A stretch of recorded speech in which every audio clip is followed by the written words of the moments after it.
अस्सलाम वालेकुम नाज़रीन, प्रोग्राम दूसरा रुख में खुशामदीद। मैं हूं आपका मेज़बान नादुर गुरामानी। सुप्रीम कोर्ट ने 14 मई को पंजाब में इंतखाबात के इनेकाद से मुतल्लिक फैसला जारी कर रखा था और आज सुप्रीम कोर्ट के उस फैसले पर अमल दरामद नहीं हो सका।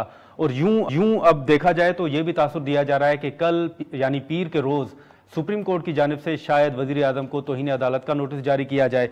साथ ही साथ ये भी सामने आ रहा है कि अगर सुप्रीम कोर्ट के फैसले पर अमल दरामद ना हो तो फिर उसके नताइज क्या हो सकते हैं, कॉन्सिक्वेंसेस जो हैं उसके क्या होते हैं और क्या तहरीक इंसाफ सुप्रीम कोर्ट के फैसले पर अमल दरामद ना करने के मामले पर तौहीन अदालत की दरख्वास्त सुप्रीम कोर्ट में दायर करेगी या नहीं।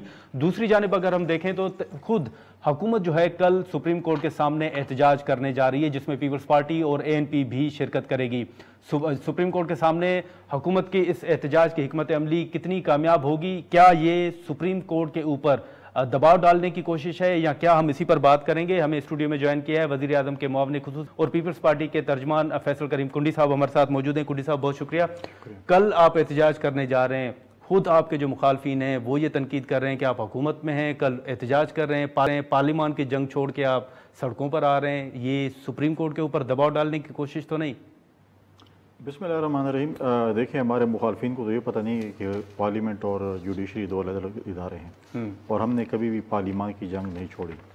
जब ये हुकूमत माजी की जब ये हुकूमत बनी थी PTI की, और जब हमारे इत्तेहादी हल्फ नहीं ले रहे थे, हम तो यही कह रहे थे कि हमने पार्लियामेंट के अंदर और पार्लियामेंट के बाहर जंग लड़ी और हमने वो जंग लड़ी, उनको अदम एतमाद के जरिए उठाकर बाहर फेंका और हमने बाहर भी जंग लड़ी, लॉन्ग मार्च की सूरत में, धरनों की सूरत में, बाकी जमातों ने की।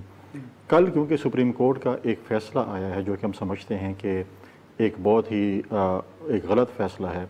जब एक शख्स को जो कि एक मुजरिम थे उनको रिमांड में लिया हुआ था नैब ने और उसको वहाँ से उठाकर आपने पेश करवाया और अपनी फरमाइश के मुताबिक गाड़ी भी दी और अपनी फरमाइश के मुताबिक आज एक वकील जो हमेशा अपने आप को बड़ा मायनाज वकील कहते हैं और जिस पार्टी में होता है उसकी किश्ती डबोता है, उसने आज इंकशाफ किया कि इमरान खान साहब के पास मोबाइल फ़ोन भी था। जी, बाबर रहमान साहब ने, आपने नाम लिया, मैं तो उनका नाम लेना नहीं चाहता।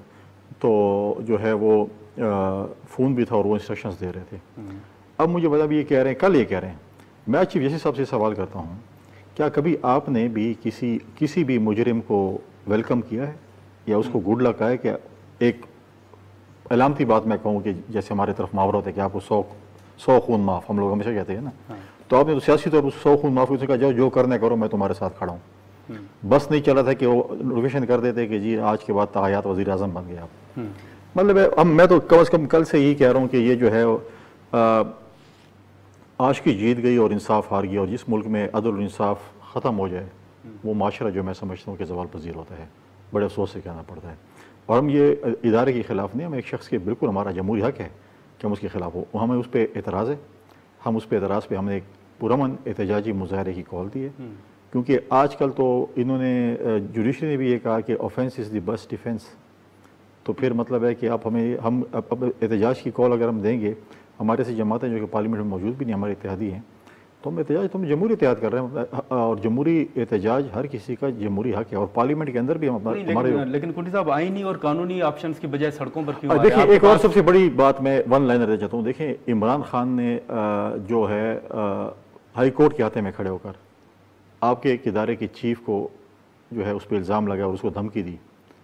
क्या चीफ जस्टिस साहब ये बताना पसंद फरमाएंगे कि आपके इदारे में खड़े होकर, आप ही के इदारे, आपने उनको हाई कोर्ट भेजा था कि जाओ इसको एक क्लीन चिट दे दो, उस पर खड़े हो, क्या उस पर आपने एक्शन लिया कि आपके एक मुसल्लह अफवाज के सरबराह को जो भी है आपके एक इदारे के सरबराह को इमरान खान ने वहाँ पे खड़े होकर धमकी दी और कहा कि ये जो है मैं यही बंदा है जो मेरे पीछे लगा और ये है वो है, तो उस पर चीफ जस्टिस ने क्या एक्शन लिया?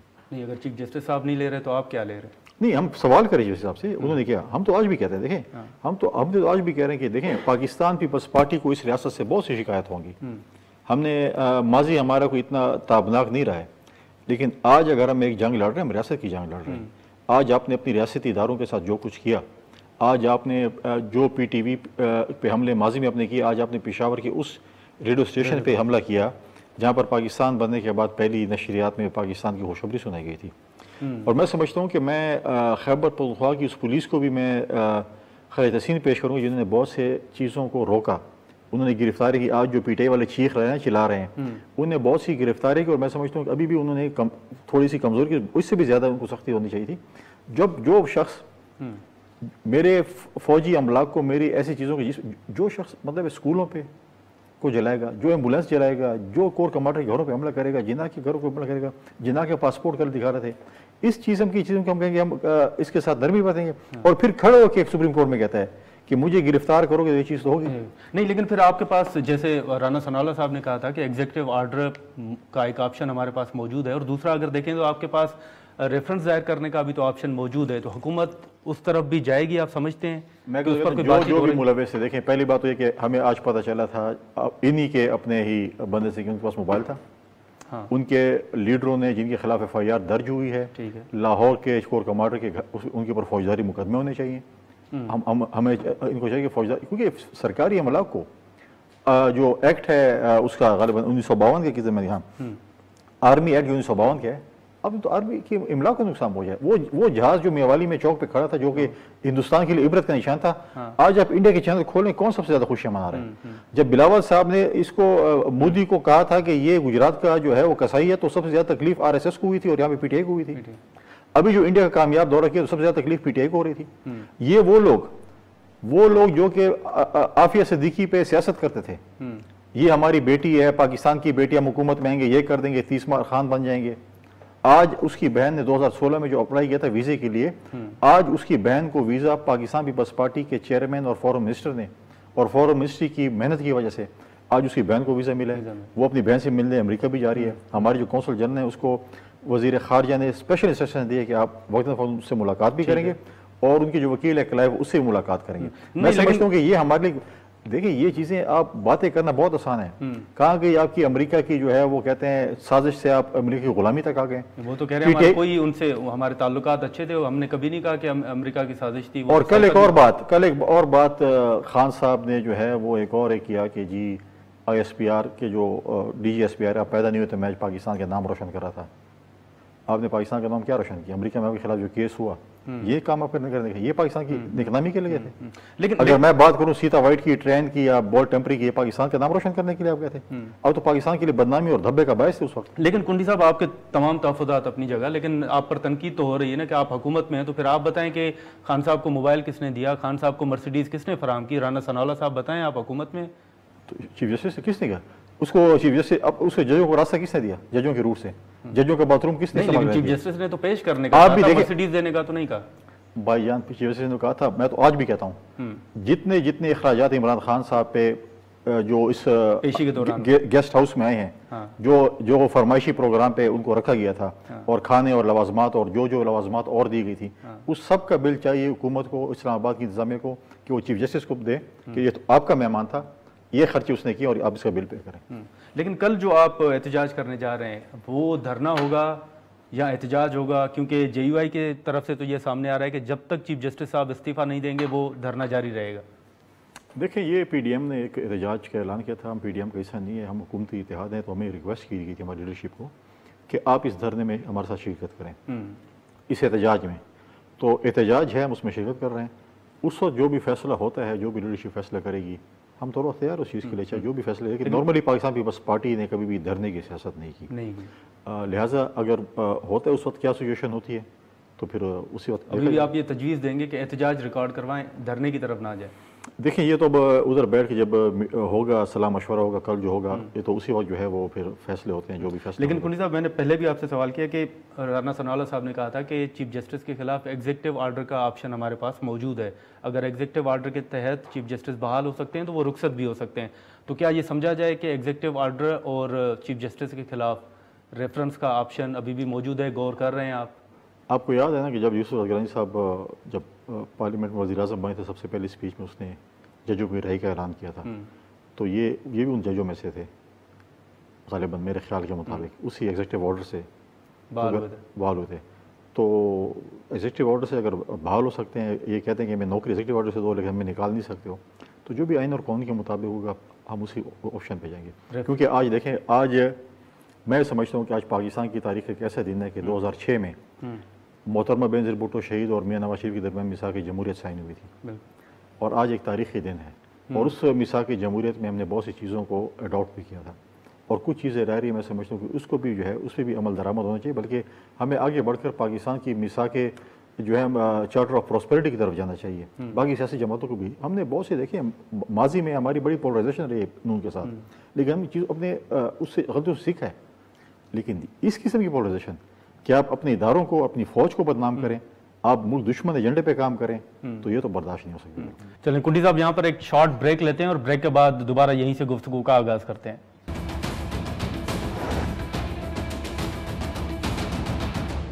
प्रोग्राम में दोबारा खुशामदीद। आपकी तो अब कल एहतजाज करने जा रहे हैं, तो मुशावरत भी हुई होगी क़यादत के साथ। हमने सुना है कि नून लीग का इजलास भी जारी है। आपको ये इम्कान है कि कल पीएम साहब को नोटिस जारी होने जा रहा है, और अगर होगा तो फिर आप क्या करेंगे? जब होगा तो देख लेंगे। कोई इतलात नहीं है, कोई खदशात नहीं है? देखें, जब आप जाते हैं शिकार को, कहते हैं गीदड़ की शिकार पे जाओ तो शेर की शिकार का सामान साथ लेके जाओ। तो पॉलिटिक्स में हमने तो बहुत सी चीज़ें, हमने मार्शलाएँ देखी हैं, हमने ज़िया-उल हक की मार्शला भी देखी और मुशर्रफ की भी देखी है, और बहुत सी ऐसी चीज़ें। कहीं ऐसा तो नहीं कि आपको लग रहा हो कि पीएम को नोटिस जारी होने जा रहा है तो आप पहले ही एहतजाज कर लें, सुप्रीम कोर्ट के सामने बैठ जाएं? नहीं, हम इस पर एहतजाज कर रहे हैं जो एक गैर कानूनी काम कर रहे हैं। मतलब है कि आप एक मुजरिम को गुड लक भी कहें और आप कहें कि मुझे बहुत मतलब, ये तो ऐसी चीज़ है जैसे फिल्मी सीन हो या हीर रांझे की कहानी हो, महबूब से मोहब्बत का इजहार किया जा रहा हो कि आप कैसे हैं, तकलीफ तो नहीं हुई। मुझे तो ये लगता कि ऐसा ना हो कि उनको गले लग जाते और कहे मैं आपको गाड़ी तक छोड़ूँ और गाड़ी का दरवाज़ा आपके लिए खोलूँ और आप गाड़ी में बैठें, तकलीफ ना हो। मतलब ये चीज़ें तो हमने कभी पहले अदालतों में तो नहीं देखी। कौन सी अदालत में ये काम हुआ है, कौन से जज? लेकिन सर, आप उनकी गिरफ्तारी के बाद जितनी आपने पकड़ धकड़ की है, उसकी ख्वाजा आसिफ साहब ने तो माफ़ी मांगी है कि वो खुद उनके घरों पर जाकर माफ़ी मांगेंगे और वो शर्मिंदा नहीं। जिस बंदे ने पाकिस्तान के अमलाक और फौजी अमलाक को नुकसान पहुंचा है, उसके लिए 1% भी मैं नहीं समझता कि कोई भी फ्लेक्सिबिलिटी होनी चाहिए। ख्वाजा से बिल्कुल माफ़ी मांगे, मैं इस चीज़ पर नहीं हूँ। जो मेरी, देखें, मैंने पहले के इस्टेब्लिशमेंट से हमारी बड़ी शायद तल्ख यादें हों। शहीद ज़ुल्फ़िकार अली भुट्टो को फांसी दी गई, मोहतरमा को शहीद किया गया, उनके 2 भाइयों को शहीद किया। कभी भी पाकिस्तान की लीडरशिप ने नहीं कहा कि जाकर भुट्टो की फांसी पे, ज़िया-उल हक के घर पे जो हमला कर लो या किसी कोर कमांडर के घरों पे हमला करो। देखिए, हम अपने, हमें पता है कि शख्सियात हो सकती हैं लेकिन इदारा नहीं हो सकता है। इन्होंने क्या किया? आज मैं उनसे माफ़ी मांगूंगा। मैं कहता हूँ कि अभी भी उसका नरमी बता, सबको जो है ऐसे मतलब है कि सजा दे, ताकि आइंदा आने वाली नस्लें याद रखें कि हम अपने जो कुछ भी हो सियासत करेंगे, लेकिन ऐसे किस्म की सियासत नहीं करेंगे जो इन्होंने की है। जिस तरीके से इन्होंने कोर कमांडर या GHQ या स्कूल या एम्बुलेंसेज को जो है जिस तरीके से नुकसान पहुंचाए, जीरो टॉलरेंस होगा। लेकिन जब तहरीक इंसाफ ने मुजाहरे किए तो आपने कहा कि 144 नाफिज है, तो वो एहतजाज कैसे कर रहे हैं? कानून की खिलाफ वर्जी है। कल आप रेड जोन में एहतजाज करने जा रहे हैं और वही 144 उधर भी नाफिज है, तो फिर आप कैसे करेंगे एहतजाज?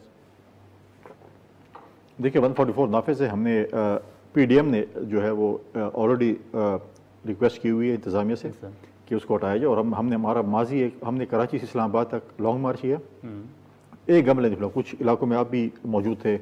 हम एक गमला, कोई भी बता दे कि हमें कुछ नुकसान हुए हों, हमारा ट्रैक रिकॉर्ड, हमारा माजी जो है वो बिल्कुल साफ है। लेकिन PTI ने जब भी किया, इन्होंने हमेशा पाकिस्तान के इदारों पर हमला किया। चलो कुंडी साहब, ये भी तो बताएं कि कल ज्वाइंट सेशन भी है, कौमी असम्बली का इजलास भी है मेरे ख्याल से, उसमें क्या कोई बिल ला रहे हैं, क्या कानून साजी ला रहे हैं? अगर कोई बता सकें कि हिकमत अमली है क्या? देखिए, पार्लियामेंट का काम है कानून साजी करना, और अदालतों का काम है। कौन सी कानून साजी होगी? हर किस्म की कानून साजी हमारे जमहूरी है कि हम करें। तो इन्हें पार्लियामेंट का बिल आ रहा है कल। अगर जुडिशरी की तौहीन हो सकती तो पार्लियामेंट की तौहीन नहीं हो सकती है? क्यों, हम कोई मतलब है कि कोई आपको कोई और कौम लग रहे हैं? नहीं, वो बिल तो इंट्रोड्यूस हुआ है। देखिए, हम बैठे हुए हैं, अगर पार्लियामेंट में पार्लियामेंटेरियन बैठे हैं, वो अपने पार्लियामेंट की सुपरमेसी के लिए बैठे हैं। जो इदारे अपने इदारे में बैठे हैं, उनको अगर लगता है कि उनकी तौहीन हो रही है, तो ये लोग क्या इंसान नहीं है? इनकी तौहीन नहीं हो सकती। पार्लियामेंट की तौहीन होगी तो पार्लियामेंट की तौहीन। कल ज्वाइंट सेशन का एजेंडा क्या होगा? ज्वाइंट सेशन जरात को आ जाएगा लेट, और तो शेयर हो जाएगा आपके साथ भी, हमारे साथ भी, सारा कुछ ऐसे एजेंडे भी होते हैं जो कि सुबह भी आ सकते हैं। अच्छा, लेकिन हमने देखा कि वो तौहीन अदालत का एक बिल था, तो इतनी बड़ी बात तो नहीं है मेरे ख्याल में। लेकिन आप ये बताएं ना कि 14 मई आज के दिन आपको हुक्म जारी हुआ था सुप्रीम कोर्ट की जानिब से कि आप पंजाब में इलेक्शन करवाएं। अब उस पर आपने ना तो कोई रिव्यू पिटीशन दायर की, ना उस पर अमल दरामद हुआ। इसका दिफा आप कैसे करेंगे? देखें, फेडरल कैबिनेट ने अप्रूव किया कि जी इसको बजट दिया जाए, पार्लियामेंट ने रिजेक्ट कर दिया। पार्लियामेंट ने कहा कि हमारे पास फंड नहीं, हम नहीं देते फंड। जब बजट पार्लियामेंट नहीं पास कर होता ना, ये तो नहीं होता कि मैं आपको बुला लूँगा, इतने पैसे निकालो दे दो, फलां बंदे को इलेक्शन करा दें ऐसे। अब मैं आपको बताऊँ कि मेरे पास ये पूरा जो एग्जैक्ट रिकॉर्ड है, इस वक्त सुप्रीम कोर्ट के पास 5 खरब 72 अरब रुपए पड़े हुए हैं जो लंदन से आए हैं, ठीक है, जिसका भी केस चल रहा है, और जो इन्होंने डैम फंड में जमा किए हैं, वो तो पैसे क्या कर रहे हैं उस पर? वो पैसे किधर हैं? वो भी हम सवाल कर सकते हैं ना। इमरान खान साहब कहते हैं कि जी अगर वो हुकूमत के खजाने में है या सुप्रीम कोर्ट में है, तो एक जैसे हैं। एक जैसे नहीं है, क्योंकि मलिक रियाज साहब को जुर्माना हुआ था और उन्हें सुप्रीम कोर्ट में पैसे जमा कराने थे, हुकूमत ने जमा नहीं कराने थे।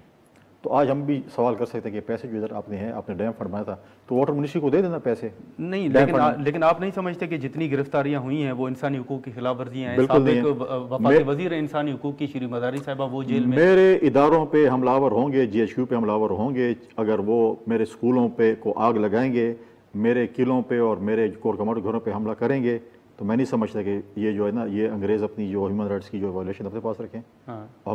हमारे इदारों पे जो हमला होगा उसके मैं समझता हूँ कि आज अगर हम उसका जोड़ जवाब नहीं देंगे तो कल इसे बढ़कर लोग फिर करेंगे। लेकिन ये आप नहीं समझते कि इंतकामी कार्रवाई? कोई इंतकामी, आप क्या ये जो कुछ हुआ आप क्या समझते? ठीक हुआ है, इन्होंने जो काम किए हैं, इन्होंने जिस तरीके से काम किए हैं, भाई आपने सियासत कर दी ना, मेरे साथ सियासत करो ना। मैंने अगर आपके साथ मेरा कोई इशू है तो मेरा आपके साथ इशू है, मेरा इस चैनल के साथ इशू नहीं है कि मैं कल जाके। आखिरी सवाल कुंडी साहब, अब भी तहरीक इंसाफ के साथ बैठने का ऑप्शन मौजूद है या हुकूमत अब तहरीक इंसाफ के साथ मुज़ाकरात कतन नहीं करेगी?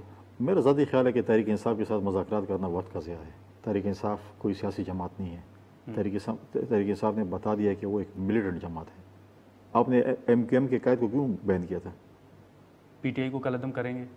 ये तो देखेंगे, आगे देखेंगे। अब ये आज कल कह रहा है कि जी ऑप्शन है, ऑप्शन हो सकती है। अगर आप इस किस्म की एक्टिविटी करेंगे जिससे आप अपने मुल्क दुश्मनों को खुश करेंगे, वहाँ पे मिठाई तकसीम हो, उनके आज चैनल आज खोले ना, क्या कर रहे हैं? इमरान उनके लिए हीरो बन गए।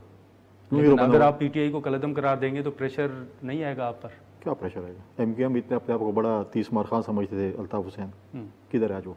मतलब हम ये कह सकते हैं कि ये टेबल पर ऑप्शन ज़रूर है। ऑप्शन तो इस वक्त तो नहीं है, लेकिन हो सकती है। हो सकता है माइनस इमरान, नाइली? नहीं, माइनस इमरान क्या? इमरान मैं इसको पॉलिटिकल लीडर समझ। आप मुझे बताएं कितने बड़े ड्रामे कर रहे थे, व्हील चेयर और पलस्तर। अब पता चला कि ना उसकी उस पे था।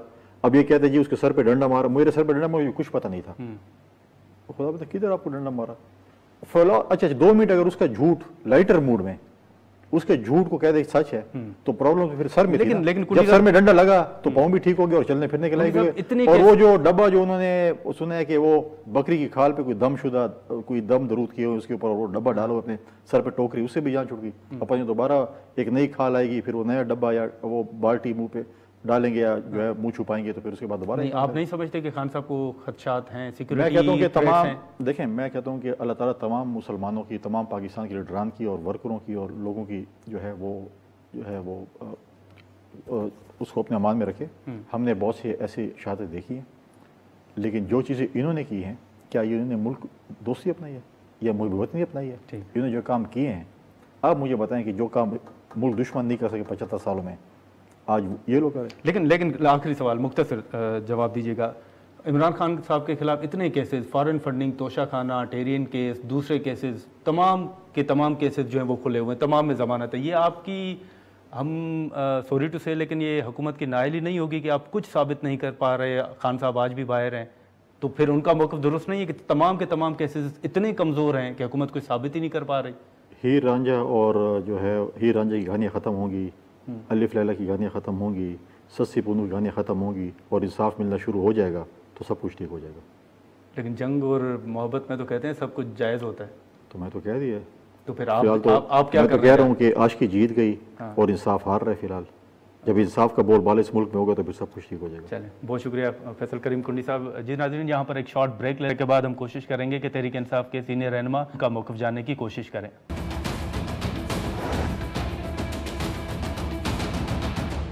प्रोग्राम में दोबारा खुशामदीद। फैसल करीम कुंडी साहब की गुफ्तगू आपने सुनी। इस वक्त माहिर कानून शोएब शाहीन साहब हमारे साथ मौजूद हैं, उनसे बात करेंगे। शोएब शाहीन साहब, बहुत शुक्रिया।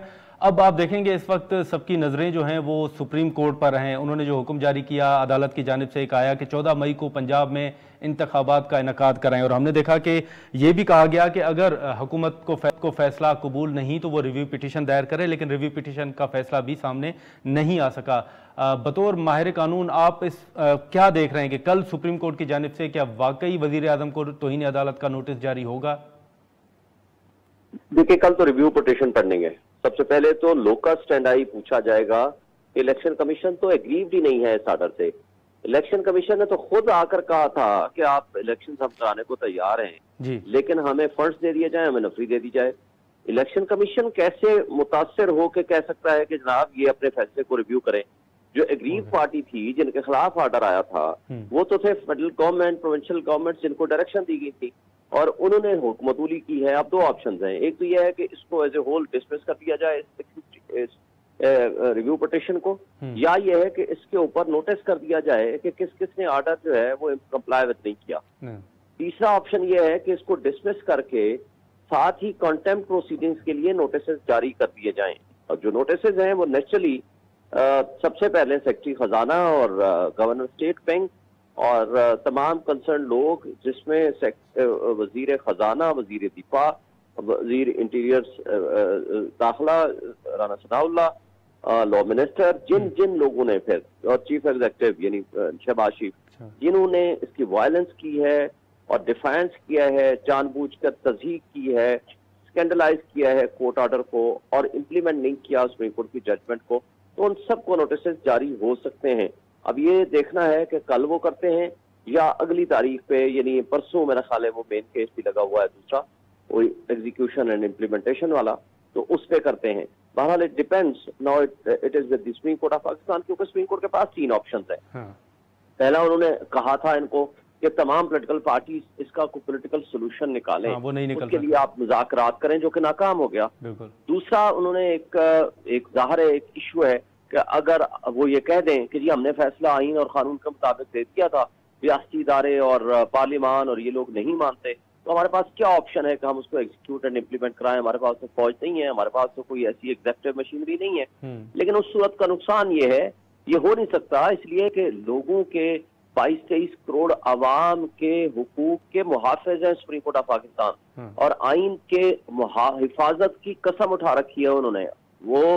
वो ये नहीं कह सकते कि एक गरीब आदमी है, काम आदमी का केस आए तो उस पर तो एग्जीक्यूशन फौरन करा दें, एक बड़े आदमी का केस आए तो वो कहें कि जनाब ये ताकतवर तबके, हल्के, फौज, एस्टेब्लिशमेंट, इलेक्शन कमीशन, जनाब हम इनको तो डायरेक्शन नहीं दे सकते, इनको तो हम जेल नहीं भेज सकते, इसलिए कि हमारा फैसला नहीं मानते तो ना माने। ये हो नहीं सकता। फिर तो इसका मतलब है अदालतें बंद करके तो ये जो मॉब जस्टिस सिस्टम अल्लाह ना करे कि शुरू हो गया है, तो फिर तो उस तरफ जाएगा, अनारकी फैलेगी। फिर तो कोई बंदा किसी फैसले को सुप्रीम कोर्ट को मानेगा ही नहीं, कोई भी शख्स। वो कहेगा ठीक है सुप्रीम कोर्ट ने फैसला कर दिया, मैं नहीं मानता। लेकिन शोएब शाहीन साहब, ये हुकूमत का मौक़िफ़ कितना... एक सेकंड बात से खत्म कर लूं, आखिरी बात, आखिरी ऑप्शन जो है वो है execution of the judgment and contempt proceeding. अब वो ही ऑप्शन अवेल करना है उन्होंने सुप्रीम कोर्ट ने, और कंटेम्प्ट की तरफ ही जाएंगे। वो कल करते हैं, परसों करते हैं, तरसों करते हैं, but this next week is very very important. लेकिन शोएब शाहीन साहब, हुकूमत का ये मौक़िफ़ कितना मजबूत आप समझते हैं कि होगा कि वो सुप्रीम कोर्ट के सामने ये मौक़िफ़ रखें, अदालत को ये आगाह करें और इस्तदा करें कि हमने तो मामला जो है वो काबीना को भेजा, काबीना ने पार्लियामान को भेजा, पार्लियामान ने मंजूरी नहीं दी, तो हम कैसे इलेक्शन करवाएं? देखें, जिसको कहते हैं ना हुए बदरा बहाना बिसियार, सबसे पहले जो क्राइम होता है ना उसमें नीयत देखी जाती है कि इसका मकसद और इसकी नीयत जुर्म करना थी या गलती से इससे ये जुर्म सरजद हो गया है। जुर्म तो उनका सामने नजर आ रहा है, वो तो सुप्रीम कोर्ट को उनके कंडक्ट को आर्टिकल 68 के होते हुए उनको स्कैंडलाइज कर रहे हैं, उनके जजेस के कंडक्ट को डिस्कस कर रहे हैं, सुप्रीम कोर्ट को हमला और चढ़ाई कर रहे हैं। जो कल पीडीएम के सरबराह मौलाना फजल रहमान ने जो कहा है कि हम सुप्रीम कोर्ट के सामने धरना देंगे, डंडे, मुक्के, थप्पड़, पता नहीं क्या क्या चीजें उन्होंने कही हैं। तो if this is the situation, मुझे ये बताएं, ये तो अटैक है on the supreme court of Pakistan, तो फिर ये कैसे कहेंगे कि नहीं जी हम तो बड़े इनोसेंटली। मुझे ये बताएं, वजारत दिफा ने कहा कि जी हम तो फौज को नहीं बुला सकते फॉर सिक्योरिटी पर्पजेज। अब पूरे पाकिस्तान में, स्पेशली पंजाब, KPK और इस्लामाबाद में परमानेंट आपने बिठा दिया फौज को। उस वक्त तो सिर्फ एक दिन की रिक्वायरमेंट की जरूरत थी, एक दिन के लिए तो आपके पास नहीं है टाइम, पूरे इनडेफिनेट पीरियड के लिए आपने उनको बिठा दिया, उसके लिए कोई पाबंदी नहीं है। तो ये तो बदनीयती इनकी पहले दिन से नजर आ रही है। और दूसरी बात, जब गवर्नर स्टेट बैंक को बुलाया गया उसने तो वाज़ेह तौर पर कह दिया आकर के जी ये तो 0.01% भी नहीं है जो हमारे पास फंड इस वक्त मौजूद है, 21 अरब रुपए। ये सारी बदनीयती है, उनकी नीयत नहीं है। देखें, सुप्रीम कोर्ट ने कहा क्या है, आइन के मुताबिक इलेक्शन करा दो 90 डेज में। आइन के मुताबिक आर्टिकल 220 के तहत आप पाबंद हैं to facilitate the election commission of Pakistan for the purposes of holding free and fair election. ये दो बातें उन्होंने कही हैं। इसको जो कॉन्स्टिट्यूशनल ऑब्लिगेशन है उसकी पाबंदी पार्लियामान भी है, उसका पाबंद एग्जीक्यूटिव भी है, उसका पाबंद हर वो इदारा है जो इस वक्त पाकिस्तान की तारीख में आप कह सकते हो कि रियासत की तारीफ में आते हैं। फिर आप आगे चलें, लेकिन शोएब शाहीन साहब, जो हुकूमत कह रही है कि हम तो पुरअमन एहतजाज करने जा रहे हैं और अपना एहतजाज रिकॉर्ड करवाने जा रहे हैं, तो आप नहीं समझते कि हुकूमत की ये हिकमत अमली, ये मूव जो है वो दुरुस्त साबित होगी? देखिए, पहली बात तो ये है कि ये पुरअमन का लफ्ज कहां से आ गया? पीटीएम के जो सरबराह के अल्फाज हैं वो जरा आप देख लें, पढ़ लें, वो पुरअमन का लफ्ज तो है ही नहीं उसमें।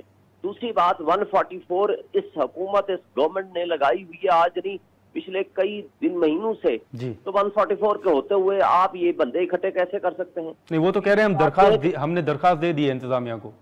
देखें, 144 जब तक लिफ्ट ना हो, उठाई ना जाए, उस दरखास्त की भी कोई हैसियत नहीं। अच्छा। तीसरी बात यह है कि जो सबसे अहम है, रेड जोन में तो आप इज्तिमा कोई कर ही नहीं सकते। ये सुप्रीम कोर्ट का भी फैसला है, ये हुकूमत का अपना भी फैसला है, ये तमाम स्टेक होल्डर्स का फैसला है कि जनाब रेड जोन में कोई इज्तिमा, कोई फंक्शन, कोई प्रोग्राम, कोई धरना, या ये इज्तिमा नहीं है, ये धरना है, इवन इज्तिमा भी नहीं हो सकता। लेकिन तो सर, फिर वो हुकूमत तो कह रही है ना कि उस दिन पेशी के दौरान जब इमरान खान साहब को पेश किया गया तो वहां पे पीटीआई के हामी जो वकला थे वो बड़ी तादाद में जमा हुए, नारेबाजी हुई। पहली बात तो यह है कि वकला को सुप्रीम कोर्ट में दाखिले पे आप पाबंदी लगा सकते हैं, वो कोई धरना नहीं था, वो कोई पाबंदी नहीं थी, वो तो सुप्रीम कोर्ट में अपनी प्रोफेशनल ड्यूटी अदा करने जाते हैं ना सुप्रीम कोर्ट। और सुप्रीम कोर्ट के अगर गेट के ऊपर कोई मीडिया मौजूद है और उन्होंने नारेबाजी कर दी, तो उसमें कहाँ लिखा हुआ है कि सुप्रीम कोर्ट के अंदर अगर वकला बैठे हुए हैं तो आपस में गुफ्तगू नहीं कर सकते? शोएब शाहीन साहब, एक आखिरी सवाल, ये जो मामला इस वक्त आपके सामने है, इसके बाद आप, जैसे आपने जिक्र भी किया कि 1 या 2 दिन में क्या होगा, आप समझते हैं कि तहरीक इंसाफ को इस तमाम जो मामला है इसमें तौहीन अदालत की दरख्वास्त जो है वो दायर करनी पड़ेगी, या इसकी नौबत नहीं आएगी और सुप्रीम कोर्ट खुद ही मामला ये टेकअप करेगी? देखिए, सुप्रीम कोर्ट के पास दोनों ऑप्शंस हैं, उन्होंने खुद एग्जीक्यूट करना है, उनको खुद करना चाहिए। दूसरी बात, तौहीन अदालत की दरखास्त देने का अख्तियार है पीटीआई को, बल्कि स्पीकर्स को जिनके हक में जजमेंट है वो भी दे सकते हैं, और सुप्रीम कोर्ट आज खुद भी प्रोसीडिंग कर सकती है, उसमें किसी किस्म की कोई पाबंदी नहीं है। ठीक है शोएब शाहीन साहब, बहुत शुक्रिया आपका। नाज़रीन, शोएब शाहीन साहब की गुफ्तगू आपने सुनी। हम यहाँ पर एक शॉर्ट ब्रेक लेंगे और ब्रेक के बाद हम पाशा साहब से गुफ्तगू करेंगे।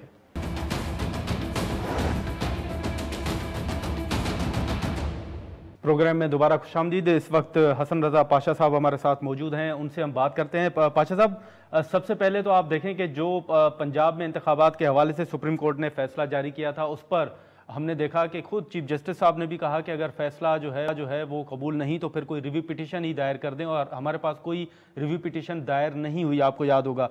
तो अब इस अमल दरामद ना होने के बाद आप क्या समझते हैं कि कल क्या होने जा रहा है? देखें, कल रिव्यू पिटीशन लगी है जो इलेक्शन कमीशन ऑफ पाकिस्तान ने दी है कि, और उसमें वाज़े तौर पे ये लिखा है कि सुप्रीम कोर्ट ऑफ पाकिस्तान को इलेक्शन की तारीख मुतय्यन करने का कोई इख्तियार नहीं है, लिहाजा आप ये उन पे छोड़ें। तो देखें, वो लगी है, अब उम्मीद तो है कि इसको ही शायद रिव्यू कंसिडर करके मौजूदा हालात में लग भी यही रहा है कि इलेक्शन होने नहीं जा रहे दोनों सूबों में, और फेडरल कैपिटल में 245 के तहत फौज आ चुकी है, तो हालात तो इतने अच्छे नहीं हैं फिलहाल इलेक्शन कराने के। और इस पे सबसे जो मैं समझता हूँ कि जो इस वक्त जो हालात ख़राब होने का जिन पे बनता है वो पीटीआई के वर्कर्स हैं, उनको हालांकि अमन चाहिए था। अगर वो इलेक्शन करवाना चाहते थे तो उनको ये पुरतशद्दद हंगामे नहीं करने चाहिए थे। एनीवेज वो हो गए, और अमन के लिए ज़रूरी है कि ये इलेक्शन अगर आप फेयर और ठीक इलेक्शन करवाना चाहते हैं तो उसके लिए अमन बहुत जरूरी है। लेकिन पाशा साहब, बतौर मतलब आप बहुत करीब से इन तमाम मामलात को देख रहे हैं, अगर सुप्रीम कोर्ट के किसी फैसले पर अमल दरामद नहीं होता और रिव्यू पिटीशन भी सुप्रीम कोर्ट के सामने ना हो, तो फिर उसके कॉन्सिक्वेंसेस आपकी नज़र में क्या हो सकते हैं?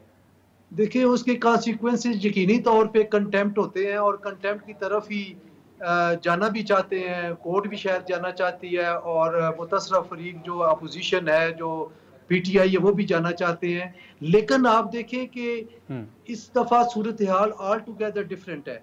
इस वक्त पार्लियामान खुद आगे बढ़ी है, पार्लियामान ने कहा है कि हमने प्राइम मिनिस्टर को और ECP को इलेक्शन कराने से मना किया है। पार्लियामान ने स्टेट बैंक ऑफ पाकिस्तान को पैसे ना देने का कहा है।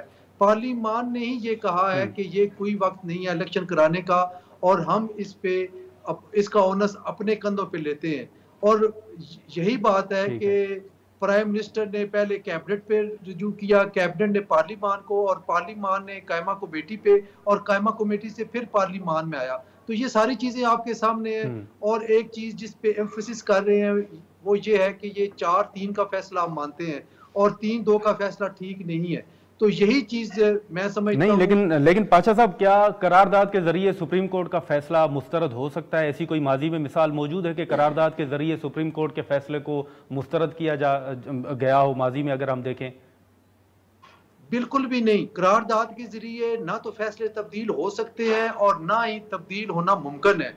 लेकिन शायद आप भूल रहे हैं, मैंने ये अर्ज किया है कि 9 जजेस पहले थे, 9 जजेस में से फिर 7 पे आ गए, 7 में से 4 ने एक वर्डिक्ट दे दिया, 3 ने दूसरा वर्डिक्ट दिया, जो कि अब सुप्रीम कोर्ट का फैसला कंसिडर किया जा रहा है। लेकिन 4 ने कैटेगरिकली ये कह दिया था कि ये तरीकाकार ठीक नहीं है, सुओ मोटो नहीं बनता। तीनों पिटीशंस वो खारिज कर चुके थे। तो गवर्नमेंट इसी के पीछे छुप रही है और गवर्नमेंट ये कहती है कि हम 4-3 का फैसला मानते हैं जिसमें इलेक्शन कहने का जिक्र ही नहीं है। लेकिन आप देखिए 3 रुकनी बेंच ने ये डिक्लेयर कर दिया कि जनाब ये 3 का फैसला जो है वो दुरुस्त है। तो क्या सवाल ये पैदा होता है कि क्या 3 रुकनी बेंच ये कह सकता है कि जो ऑनरेबल 4 जजेस ने फैसला किया है वो गलत है और ये 3 रुकनी बेंच का फैसला ठीक है? This is the question mark. बड़ी थिन लाइन है, आप इस पे जरा गौर करें कि 3 रुकनी बेंच डिक्लेयर कर रहा है कि ये फैसला 3-2 का है। 3 रुकनी बेंच साथ ही ये डिक्लेयर कर रहा है कि लेकिन पाशा साहब, फिर ये जो तासुर दिया जा रहा है कि कल शायद सुप्रीम कोर्ट की जानिब से वजीर आजम को नोटिस जारी हो, आप भी समझते हैं कि कल मामला इस तरफ जा रहा है कि वजीर आजम को नोटिस जारी हो या फिर इलेक्शन कमीशन को कोई तौहीन अदालत का नोटिस जारी हो? मैं नहीं समझता कि कल supreme court of Pakistan prime minister को तौहीन अदालत का नोटिस देगी, क्योंकि पहले ही मुल्क के हालात ठीक नहीं है और जो अब सूरत हाल है जिस पे पार्लियामान ने एक बड़ा लाउड एंड क्लियर स्टांस लिया हुआ है, तो वो किस तरह उसको अनडू करेंगे? क्या सारी पार्लियामान को कंटेम्प्ट नोटिस इशू होगा?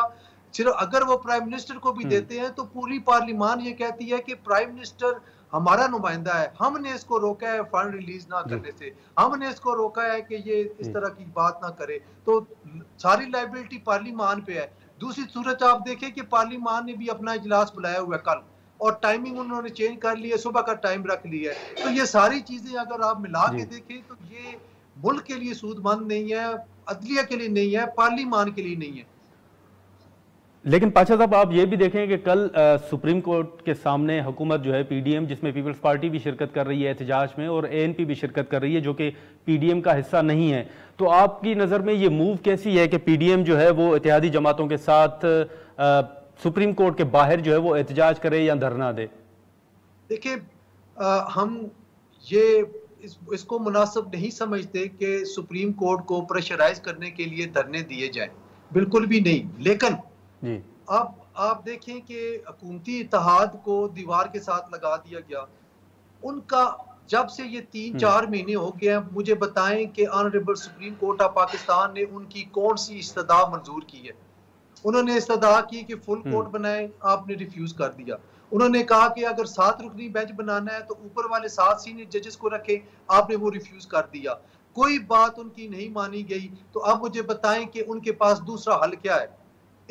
इसके बावजूद कि हम बतौर इदारा पाकिस्तान बार कौंसिल ये समझते हैं कि सुप्रीम कोर्ट को प्रेशराइज नहीं करना चाहिए, लेकिन जब दूसरी तरफ देखें तो आप चंद मनपसंद जजेस को या लाइक माइंडेड जजेस को बिठा देते हैं और बाकी जजेस को आप बेंच का हिस्सा ही नहीं बनाते। और हुकूमती इत्तेहाद बार बार रिक्वेस्ट कर रहा है कि आप बेंच की फॉर्मेशन को चेंज करें। आप 7 सीनियर मोस्ट जजेस रख रहे हैं, आप फुल बेंच बना दें, फुल कोर्ट बना दें। लेकिन जब कोई भी बात नहीं मानी जा रही तो मुझे बताएं कि पार्लियामान को या PDM को इसके अलावा और क्या सलूशन है? जी नाज़रीन, हसन रज़ा पाशा साहब की गुफ्तगू आपने सुनी। अब देखें कि इस वक्त सबकी नज़रें जो हैं वो सुप्रीम कोर्ट पर हैं। अब देखना यह है कि कल सुप्रीम कोर्ट की जानिब से क्या वाकई तौहीन अदालत का नोटिस जारी होता है या नहीं, और जो हुकूमत सुप्रीम कोर्ट के सामने एहतजाज करने जा रही है, इस हिकमत अमली से हुकूमत क्या हासिल कर सकेगी। यहाँ पर प्रोग्राम का वक्त ख़त्म होता है। हमें दे इजाज़त। अल्लाह हाफ़िज़।